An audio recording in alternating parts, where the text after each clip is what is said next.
How vendor lost their home over a pack of cigarettes and a bottle of booze. About 15 years ago, I was asked to go to Frankston North to actually have a look at a home because someone wanted to sell it. So I arrived at the place and it was pretty messy, front yard, backyard and inside. More than anything else, the house stunk of cigarette smoke, stunk of dog, and just stunk of a brewery. Everything was in there and it was pretty average. So we did the quote, had to decontaminate the property, had it cleaned up somewhat, a little bit of painting, and away it went to market.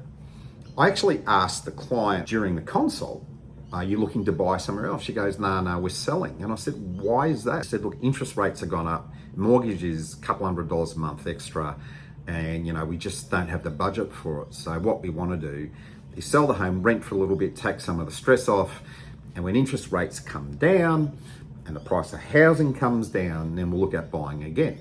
I actually said to her, I go, look, the chances of both of those things are happening are pretty rare, maybe just one of them. I said, had you consider just, backing off on the booze?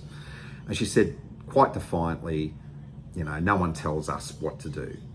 And by the amount that they were smoking, they were spending around $250+ a week, so $1,000 a month. Anyway, place was sold, didn't think anything more of it. Until a couple of weeks ago, I was actually asked by a landlord to go have a look at a property in 𝗏𝗏field. They want to list it. Had to do a little bit of negotiation because the tenants were still there, but I came through, and when the door opened, the lady said, Peter, is that you? And I said, yeah, who are you? She goes, you might not remember, you did our house in Frankston North. And she told me the street. I go, oh yeah, I remember now. How you keeping?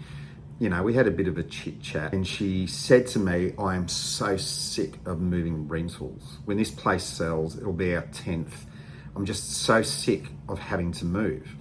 10 rentals in 15 years, and they're getting close to retirement. And she goes, I think about every time we have to move, or often you telling me that we should just cut back drinking. She goes, I wish I could go back in time and keep that house.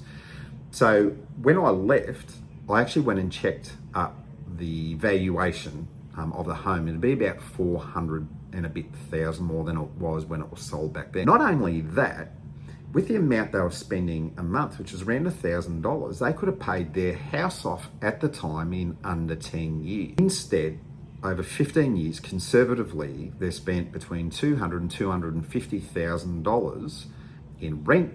So now they've got no home, they've got no savings, close to retirement, but they still have the pack of smoke and a bottle of booze.